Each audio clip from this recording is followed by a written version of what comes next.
चौगुले साहेबांनी मला सांगितलं होतं की त्यांच्यावरती बरंच प्रेशर पण आलंय, बसा मागे व्हा, उमेदवारी मागे करा. पण जी लोक प्रेशर टाकतायत, जी लोक दबाव आणण्याचा प्रयत्न करतायत, त्या लोकांना मी नुसतं एवढंच सांगतो की वंचित बहुजन आघाडीचा कॅन्डिडेट आहे, मागे घेणार नाही. परत प्रेशर टाकलं तर तुमचं डिपॉझिट जप्त केल्याशिवाय राहणार नाही. हे आमचा डायरेक्ट तुम्हाला ओपन चॅलेंज आहे. धमकी समजायची असेल तर धमकी समजा. पण दुसऱ्या बाजूला प्रेशर टाकलं, उमेदवार बसवण्याचा प्रयत्न केला, उमेदवार विकत घेतला. हे राजकारण इकडच्या वंचितांच्या बरोबर खूप महत्वाचं झालेलं आहे आणि ठिकठिकाणी हे वंचितांच्या विरोधात हे राजकारण उभं केलेलं आहे.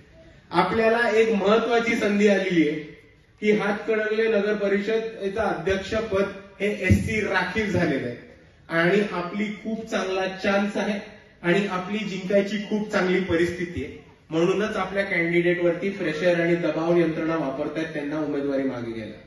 पण फॉर्म स्टँड झालेला आहे.